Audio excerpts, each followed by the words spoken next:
요즘 인터넷으로 많이 팔리는 집 인형이 있습니다. 집으로 만든 인형인데 여기에 이름표를 붙이고 바늘이나 날카로운 곳으로 찌르든지 아니면 냉동실에 얼리든지 불에 태워서 화형식을 하는 일이 있습니다. 뭐 때문에 그러냐면 복수 때문에 그렇게 한다고 합니다.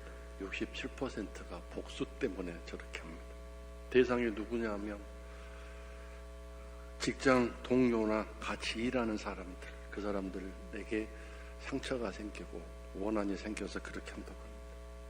그리고 헤어진 연인이나 같이 살았던 배우자, 남편, 아내, 그런 일로 인해서 복수 때문에. 그리고 좀 놀라운 일은 층간소음 가해자 때문에 그 상처를, 한을 풀 수가 없어서 저렇게 집을 사서 거기에 복수를 한다고 합니다. 우리 사회가 얼마나 지금 어둡고 캄캄하게 되어져 가고 있는가를 알 수 있습니다. 사람과의 관계가 갈수록 힘들고 어려워집니다. 그래서 우리 신앙생활을 하는 사람들도 마찬가지이겠지만 특별히 교회 안에서의 인간관계, 사람 관계는 정말 쉽지 않습니다. 그런데 신앙생활은 사람과의 관계를 통해서 하나님의 향한 신앙이 증명되기 때문에 이건 정말 중요한 일 아니겠습니까? 성경에서 사람과의 관계가 정말 힘들었던 사람을 꼽으라면 그 중에 다윗이 있습니다. 물론 요셉도 있지만 다윗은 실시간으로 매일 자기를 죽이려고 쫓아다니는 그런 사람이 있었기 때문에 날마다 힘들고 어려웠지요. 그의 푸르른 젊은 시절을 거의 도망다니는 데 다 보내지 않았습니까? 만약에 다윗과 같은 삶을 살고 있는 처지에 있다면 그런 사람은 집 인형을 수백 개를 사도 부족할 그런 형편이었지 않을까 생각이 듭니다. 근데 다윗을 보면 어디에도 그런 원한이나 상처에 몸부림치면서 이렇게 살기 힘들어하는 모습이 전혀 없습니다. 대표적인 말씀이 그가 쓴 시 중에 시편 8장 1절에 나오는데 여호와 우리 주여, 주의 이름이 온 땅에 어찌 그리 아름다운 주여, 주의 영광이 하늘을 덮었나이다 그랬습니다. 즉 다윗이 살고 있는 그의 땅과 그의 하늘에는 그를 죽이려고 달려드는 사울이나 그를 배신하고 고자질하고 음모를 꾸미는 사람들의 이름은 눈 찍고 찾아봐도 없었습니다. 들어올 틈이 없었습니다. 그의 하늘과 그의 땅에는 오직 하나님의 이름만 가득 넘쳐 충만해 있었습니다. 그 하나님의 이름이 뭐라고 되어 있냐면 아름다운 이름이라고 되어 있습니다. 이게 얼마나 강력한 하나님의 능력이고 보호입니까? 우리는 잠잘 때도 또 잠자다가 눈을 뜨기만 하면 그 사람이 생각나고 그 사람의 영향력이 내 감정과 내 삶을 지배하고 그로부터 받은 상처와 한이 나를 날마다 괴롭히고 힘들게 하지 않습니까? 내가 보는 저 하늘, 내가 살고 있는 땅에 온통 그 사람의 이름, 그 사람의 말, 그 사람의 행동이 다 뒤덮여져 있습니다. 살 수가 없는 거죠.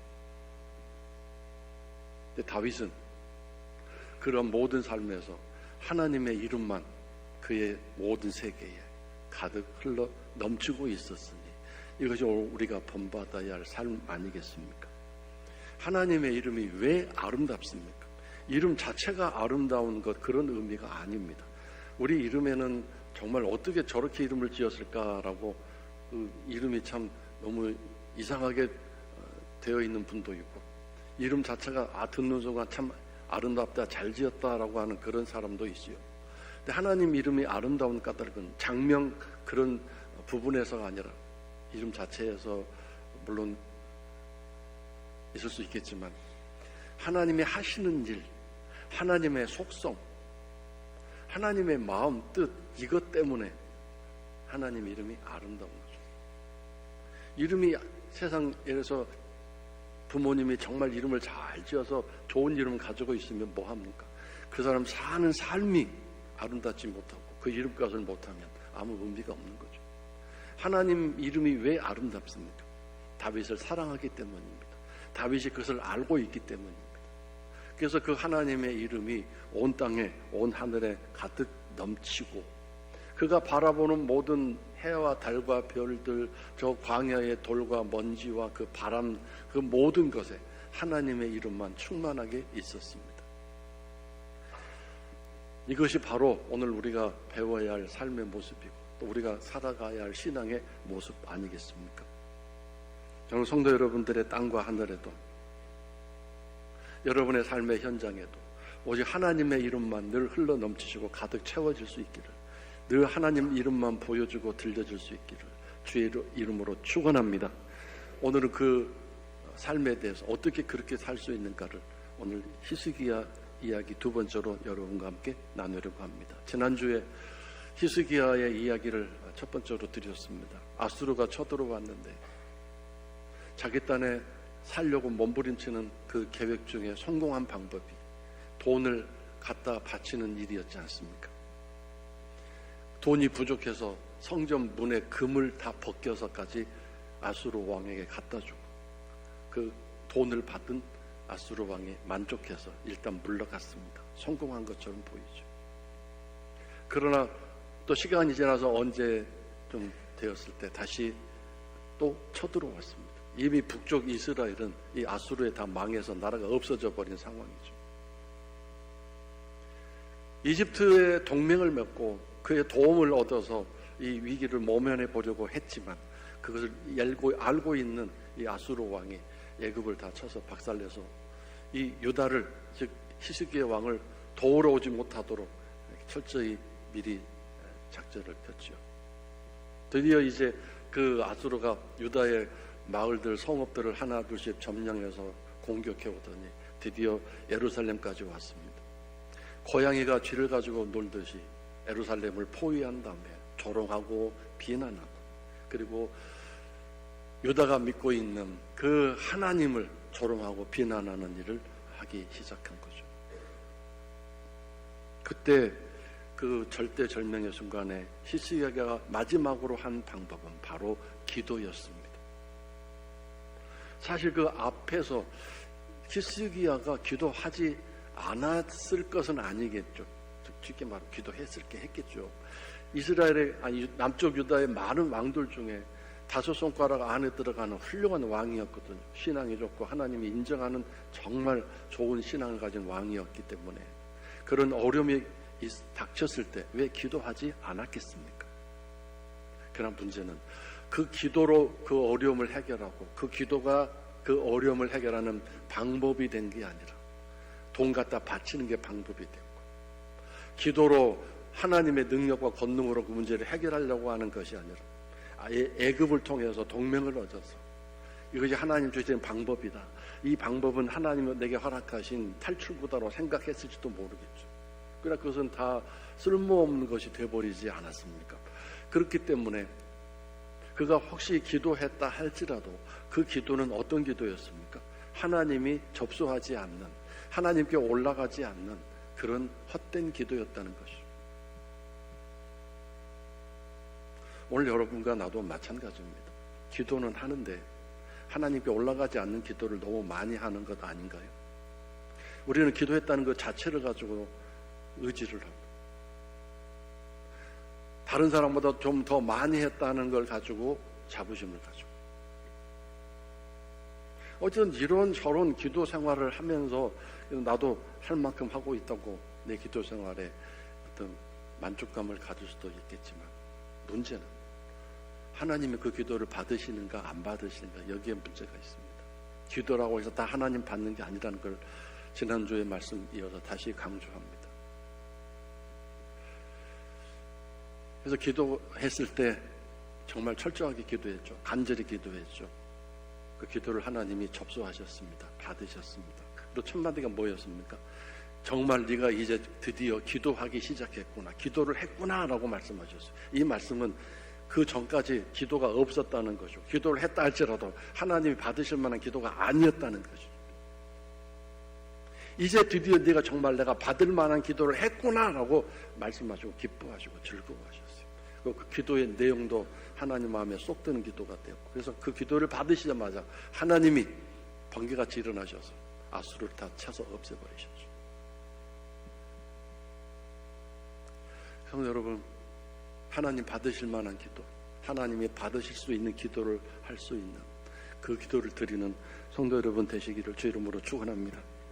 하나님은 기도를 기다리고 계십니다. 왜냐하면 기도는 하나님과 우리와 유일한 통로고 대화의 창구이기 때문입니다. 물론 기도에 중요한 게 말씀이고, 말씀을 근거로 해서 기도해야 되겠죠.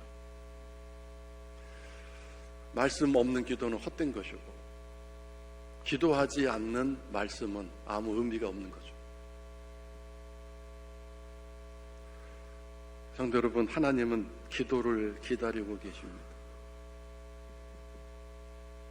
그래서 오늘 내가 하는 기도가 이 지상에서, 내 생에서 하는 마지막 기도라고 생각하죠. 그 기도에 최선을 다하고 열심을 다하십시오. 내일도 시간이 있고 모레도 시간이 있는데 그렇게 하지 마십시오. 그런 기도를 하게 되면 그런 기도의 습관이 되고, 그런 기도의 매너리즘에 빠져가지고 그런 기도를 계속 할 수밖에 없습니다. 그런 무의미한 허무한 기도 드리지 않고 살아있는 하나님의 받으시는 여러분의 기도를 천사들이 금대접에 받아서 요한계시록에 나오는 이야기죠. 하나님 보좌 앞에 올려다 드리는 그런 아름다운 기도를 잘 하시는 우리 성도 여러분들 되시기를 주의 이름으로 축원합니다. 어느 날 히스기야가 병이 들었습니다. 왕이기 때문에 온갖 방법을 동원해서 그 병을 치료하려고 했지만 그 병에서 헤어나오지 못했습니다. 이제는 병이 깊어져서 죽을 날을 기다리는 상태가 됐습니다. 그때가 계산해 보니까 히스기야 젊은 나이 39살이었습니다. 시간적으로 이 병들어서 죽게 된 상황은 아수르가 쳐들어올 그 무렵으로 추측이 됩니다. 아직 아수르가 남쪽 유다를, 히스기야 왕을 공격하고 쳐들어오기 전인 것으로 추측이 됩니다. 어느 날 이사야 선지자가 이 히스기야 왕을 신방 왔습니다. 이런저런 이야기 나누고 또 안부도 묻고 그러던 중에 히스기야가 이렇게 청청병력 같은 얘기를 듣게 됐습니다. 이사야가 말하기를 하나님이 나에게 이렇게 말씀하셨습니다. 예, 전달하겠습니다. 하나님 말씀하시기를 당신이 죽습니다. 다시 살아나지 못한다고 말씀하십니다. 그러므로 이제 죽을 준비를 하고 유언을 남기고 신변 정리를 하라고 말씀하십니다. 이렇게 전했습니다. 신앙이 없는 사람도 아니고 정말 남쪽 유다 왕들 중에 신앙이 뛰어나고 훌륭하기로 5손가락 안에 들어가는 이 히스기야 왕이 이 하나님 말씀을 듣고 어떻게 했겠습니까? 하나님이 마지막 선포를 하시고 내가 살지 못하고 죽는다고 하셨다는데, 그러면 히스기야는 예 알았습니다. 죽을 준비하겠습니다. 제가 이제 드디어 가는군요. 아쉽지만 39살에 제가 간다니 너무 아쉽지만 하나님 저를 데려가신다고 하니 할 말 없습니다. 잘 죽을 준비하겠습니다. 이렇게 해야 되는 게 마땅한데 히스기야 왕은 놀랍게도 기도하기 시작했습니다. 기도한 것이죠. 왜 기도한 것이 놀랍냐면 왜 여러분이 기도하는 게 놀라운 일이 될까요? 왜 내가 기도하는 게 놀라운 일이 될까요? 기도다운 기도를 안 했기 때문에 아닌가요? 역시 이 히스기야가 병이 들었을 때 기도 안 했겠습니까? 이사야 선지자 초청해서 기도해달라고 하지 않았겠어요? 예배 안 드렸겠어요? 근데 문제는 하나님 마음에 와닿는, 하나님 마음에 가닿는 기도를 하지 않았기 때문이겠죠. 그래서 하나님은 그 기도를 기다리다 더 이상 못 기다려서 너 죽는다라고 선포하신 건데요. 그 죽는다는 선포를 듣고 알았어요. 그러면 죽었어요, 정말. 근데 아니요, 저는 죽지 않고 싶어요라고 했던 방법, 기도. 사실 하나님이 이사야 선지자를 통해서 하신 말씀은 너 기도하면 산다 라고 하는 하나님의 마지막 기회 아니었겠습니까? 우리가 아침마다 큐티하는 열왕기상이라든가 지난번에 묵상했던 말씀들을 통해서 보면 하나님이 선포를 하시죠. 이제 재앙이다, 이제 끝났다, 내가 분노가 너무 커서 참을 수 없다, 이렇게 말씀하시죠. 심지어 근래 우리가 묵상하고 있는 이야기 중에 베나닷이라는 왕이 있었지 않습니까? 또는 그 왕과 함께 더불어 사는 이 아합 왕, 이스라엘의 그 악한 왕 아합에게조차도 하나님이 선지자를 통해서 말씀하시죠. 그 악한 왕을 그냥 쳐서 없애버리신 거 아니라 하나님이 보내신, 내가 지금 너무 화가 나서 분노가 나서 너를 어떻게 하겠다고 말씀하시죠. 놀랍게도 지난주에 묵상했어요. 그 아합 왕이 베옷을 입고 슬퍼하면서 금식하고 풀이 죽어서 그냥 이렇게 다니고 있더니 하나님 뭐라고 하셨어요? 이사야 선지자에게, 야, 저 아합 왕의 겸비함을 네가 보았느냐? 겸손하게 자기를 낮추고 있구나. 그래서 내가 살려주겠다고 하시지 않았습니까? 기도는 절대적인 것 아니겠습니까? 오늘 해야 할 가장 중요한 일 중에 첫 번째가 기도 아니겠습니까? 밥 먹는 것도 아니고 돈 버는 것도 아니고. 왜? 하나님 백성에게는 이 기도가 절대적인 것이고 하나님과 관계를 이어주는 일인데, 문제는 기도가 너무 형식적이고 너무 습관적이고 너무 매너리즘에 빠져서 아무런 간절함도 열정도 없는 그런 기도를 드리고 있다면 문제 아니겠습니까? 하나님이 들으실 기도, 하나님께 접수되는 기도가 필요하지 않겠습니까? 그래서 이제 드디어 히스기야 왕이 기도하기 시작한 거죠. 사실 아파서 기도했겠지만 그 기도를 하나님께 올려드리지 못한 가운데 이제 이 죽음의 선포를 전달받고 하는 기도는 그냥 보통 기도가 아니었죠. 왜요? 거기 단어가 딱 나오죠. 벽을 향하여 앉았다 그랬대 있잖아요. 이 짧은 단어에 히스기야가 어떻게 기도를 했는지 그 자세와 태도, 그 마음이 분명하게 나타나 있습니다. 하나님은 오늘 우리들에게 이런 기도를 하기 원하시고, 사실 기도는 하나님과 대화인데 하나님은 우리들이 하나님 앞에 나와서 온 마음과 뜻과 힘을 다하여 그 왕이신 하나님을 정중하게 대우하고 그분을 인정하며 존귀하게 여기고 그분 앞에 나는 아무것도 아니라는 절대적인 겸손 가운데 기도하기를 원하십니다. 근데 잘 생각해 보면 우리는 친한 친구에게 하는 안부 인사조차 그런 모습도 갖추지 못한, 너무 하나님을 무시하고 업신여기는 거짓된 기도, 정직하지 못한 기도, 하나님을 속이는 기도, 하나님을 높이고 찬양하는 그런 기도를 하지 않고 내 바랄 것만, 원하는 것만 얘기하고 휙 일어나 버린 그런 기도를 얼마나 수없이 많이 해왔습니까? 새벽에 못 나오고 집에서 한다는 명목하여서 그 기도가 형식적인 기도, 습관적인 기도, 하나님께 올라가지 못하는 그냥 맥없는 기도를 얼마나 많이 했습니까? 작정을 하고 온 마음을 다하여 각오를 하고 히스기야가 기도하기 시작한 것입니다.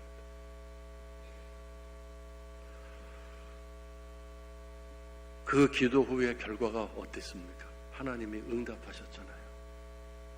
또 살려주셨잖아요. 15년을 더 살게 해주셨잖아요. 그래서 우리는 하나님이 마지막 선포를 하시고 끝났다라고 선포하시고 더 이상 가망이 없구나라고 마지막 심판을 하셨다 할지라도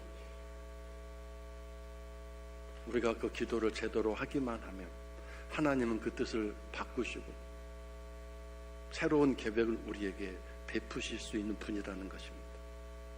그 말씀을 하시는 까닭은 꼭 그렇게 하시겠다는 뜻이라기보다는 내 얘기를 듣고 좀 충격을 받아서 한번 나한테 매달려봐라, 그런 뜻 아니겠습니까? 그럼 내가 너 살려주겠다. 그러므로 우리는 너무 형식적인, 간절함이 없는, 그 진실함이 없는 그런 기도를 이제 그만 중단해야 되지 않겠습니까? 그런 기도를 계속 하면 할수록 하나님을 무시하는 일이 되고 하나님을 속상하게 만드는 일이 되지 않겠습니까? 여러분과 앉은 어떤 사람이 여러분에게 집중하지 않고 휴대폰 들여다보고 지나가는 다른 사람과 잠깐 얘기도 하고, 그건 얼마나 여러분 나를 무시하는 것 같아 속이 상하고 마음이 별로 행복하지 않지 않습니까? 자, 근데 이번에 히스기야 기도를 종합 정리해서 하나님께 드리는 이 기도의 3종 선물 세트를 밝히고 나누고 이제 말씀을 마치려고 합니다. 첫 번째는 물론 진실하고 열심히 있는 기도, 이것이 하나님께 선물이 되었습니다. 여러분, 기도가 하나님께 선물된다는 사실을 잊지 마십시오. 여러분이 하는 기도, 간절한 기도, 진실한 기도, 하나님 받으실 만한 그런 아름다운 예물이 되는 기도, 그 기도가 얼마나 쉽게 드릴 수 있는, 돈도 드리지 않고 얼마나 간편하게 정말 하나님께 드릴 수 있는 좋은 선물이 될 수 있습니까? 그런 기도의 사람, 열심히 있는 진실한 기도가 될 수 있기를, 간절한 기도를 드릴 수 있는, 내 스스로 기도했다고 내 스스로 만족하고 난 오늘 기도했다고 그렇게 자부심 갖는 그런 기도가 아니라 하나님께 올라가는 기도, 그걸 어떻게 하나요? 알 수 있습니다. 깊은 기도에 들어가면 오늘 기도를 하나님 받으셨구나 할 수 있습니다. 느껴집니다. 그런 기도를 드리시기 바라고, 두 번째로 하나님께 드린 두 번째 선물은 31절에 나오는데 그의 살아온 생애입니다. 그가 살아온 삶입니다. 진실하게 살았습니다. 선하게 살았습니다. 진심으로 살았습니다. 선하게 살았습니다. 온전하게 살았습니다. 물론 그가 완벽하게 흠없는 100% 퍼펙트한 삶이라고 하는 건 아닙니다. 중요한 것은 그런 삶을 살려고 애를 썼고 몸부림쳤고, 그래서 하나님이 보고 계시다. 그리고 이렇게 말하죠. 하나님, 제가 그렇게 살아온 거 아시지 않습니까? 기억하시지 않습니까? 기억해 주세요. 지금 이 순간에 그게 가장 강력한 하나님께 요구할 수 있는, 나 그렇게 살아왔잖아요 하나님, 이렇게 말할 수 있는 얼마나 대단한 삶입니까?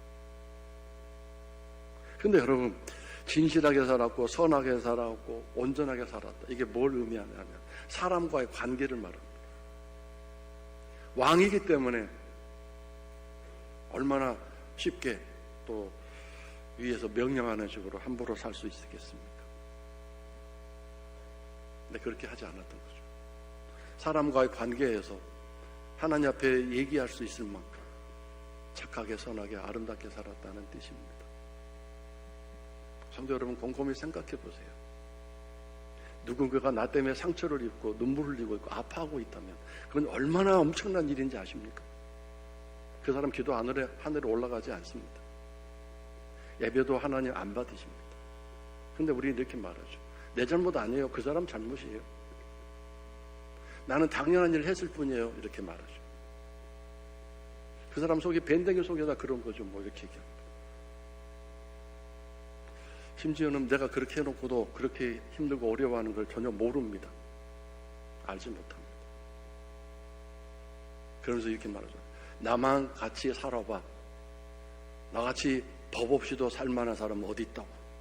이렇게 자기 자신을 아주 자부합니다.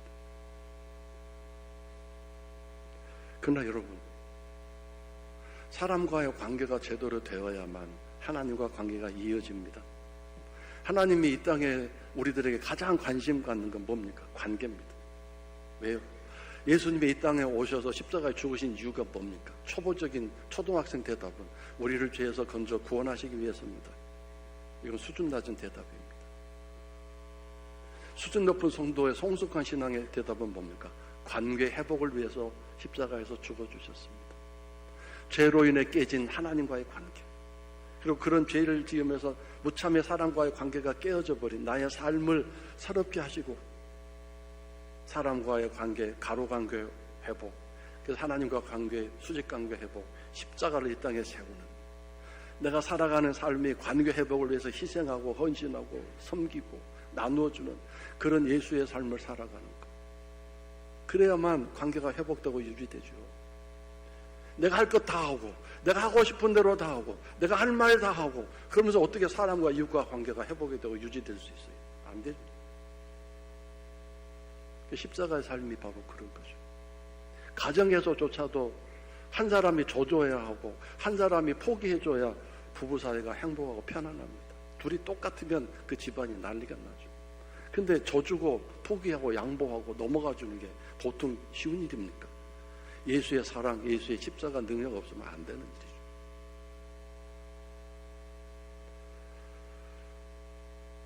히스기야가 두 번째로 하나님께 드린 선물은 그의 삶이었어요. 그의 평소의 삶이었어요. 오늘 우리는 그런 삶을 살기 어렵지만 가능합니다. 왜요? 예수 십자가 보혈이 있기 때문에 그래요. 잘못된 관계 있으면 회개하시면 돼요. 하나님 인도하신 대로 회개하고 뉘우치면 돼요. 어떤 분은 죄송해요, 미안해요 그러는데 그 마음에 와닿지 않는 일이죠. 잘못했어요까지 나와야 되죠. 잘못했어요. 시므이가 다윗이 다시 돌아왔을 때 기겁을 하고 요단강 건너서 동편까지 가서 1000명의 베냐민 지파들 건드리고 가서 다윗이 건너갈 도와할 배까지 준비해서 정성을 다해서 영접했죠. 근데 그 모습이 이렇게 하는 모습이 마음에 와닿지가 않았는지 솔로몬에게 인수인계를 하면서 시므이가 곱게 장수하다 죽어서는 안 된다. 네가 처리해다오. 그렇게 하지 않았습니까? 그 마음속의 상처와 한이 제대로 해결되지 않은 거죠. 천하에 둘도 없는 위대한 사도였던 바울도 마찬가지 아닙니까? 복음을, 예수 그리스도의 복음, 용서의 복음을 전하기 위해 그렇게 온몸이 부서져라 살았던 사울이 그의 편지에 뭐라고 썼어요? 알렉산더를 하나님이 다 갚아주시기를 원한다. 내 아들 양아들아 디모데야, 저 알렉산더 조심해라. 그렇게 하지 않았습니까? 용서는 어디 가고 왜 이렇게 한이 맺혀가지고 그렇게 편지에다가 써가지고 세세 연년토록 주님 오시는 그날까지 모든 사람이 읽도록 그렇게 만들었습니까? 그런 위대한 사도가, 복음을 전했던 사도가 왜 그랬습니까? 무슨 일이 일어난 겁니까? 제가 지난번 말씀드린 것처럼 원한과 용서는 다른 겁니다. 용서와 원한을 함께 생각하면 안 됩니다. 원한은 마음속에 있는 상처입니다. 이건 어떻게 해결됩니까? 그 사람이 와서 미안합니다. 넘어져서 잘못했습니다. 뭔가 화해가 이루어져야 그 사람 상처가 해결되죠. 부부싸움을 했는데 미안해 끝나는 거 아닙니다. 나가서 밥 한번 먹을까? 안 됩니다. 장미꽃 사다 주면 해결되나요? 그렇지 않습니다. 그 상처가 된 원인, 이유를 알고 그것을 만져줘야 돼요. 그걸 해결해 줘야 돼요. 그래야 그 상처가 해결되죠. 그것이 원한으로 발전되지 않는 거죠. 히스기야 왕이 그런 삶을 살았다는 거죠. 그러니까 하나님 제 삶을 보세요. 하나님 보시기에 선하게 살지 않았어요. 기억해 주세요. 이렇게 했는데 바로 그것이 하나님께 드리는 두 번째 선물이었습니다. 성도 여러분도 이런 삶을 통해서 기도할 때 반드시 그것이 필요합니다. 이 두 번째 선물이 없으면 아무리 내가 간절히 열심히 기도해도 그 기도 하나님께 올라갈 수가 없음을 기억하십시오. 두 번째 선물 세트로 다시 하나님께 올려줘야 됩니다. 자, 세 번째 선물은 눈물이었습니다. 슬퍼서 인생이 한스러워서 흘리는 눈물일 수도 있겠지만 이 눈물이 어떤 눈물이었는지 그 성격은 모르겠습니다. 그러나 하나님이 뭐라고 말하죠? 내가 네 눈물을 보았다 그랬죠. 히스기야 눈물을 받으시고 기억하시고 그 눈물이 예수님 하나님 마음에 와닿은 거죠. 우리 마음이 너무 강팍해져 있어서 눈물 흘린 지가 오래됐습니까? 기도할 때 눈물 나오시나요? 찬송 부를 때 눈물이 나오시나요? 내 삶을 뒤돌아볼 때 하나님을 내가 너무 감사해서 눈물이 나오시나요? 기도할 때 눈물이 나온다는 것은, 찬송 부를 때 눈물이 나온다는 것은 내 마음이 은혜의 강물이 흐르고 있다는 증거 아니겠습니까? 눈물을 하나님은 귀하게 여기셔서 다윗을 통해서 고백하게 하셨죠. 하나님 내 눈물을 보셨습니다. 그래서 그 눈물을 당신의 병에 담으시고 그 눈물의 기록을 당신의 책에 쓰셨습니다. 시편 56편에 나오는 이야기죠. 눈물이 마르지 않는, 눈물이 늘 흘러내리는, 눈물 흘리는 사람 치고 악한 사람은 없죠. 뭐 가증스러운 내로의 눈물도 있긴 있지만 그런 눈물 말고 하나님이 받으시는 눈물, 그런 눈물이 있는 교회, 그런 눈물 있는 성도들 되시기를. 그래서 여러분의 기도 3종 세트가 하나님께 온전히 올라가서 죽음의 선포를 맞았지만 다시 하나님이 살려주시는 이 놀라운 기적이 일어나지 않았습니까? 이런 기도의 선물 3종 세트를 올려드리시고 이번 11월 한 달 동안에 금요일 저녁에 우리 모두 모여서 이런 주님 기도의 3종 세트를 제게 허락해 주옵소서. 그런 기도의 사람 되게 주옵소서. 함께 부르짖고 기도하셔서 하나님이 여러분의 기도를 날마다 드시고 받으시고 여러분의 기도 하나님께 올라가시는 복된 우리 교회 성도들 되시기를 주의 이름으로 축원합니다.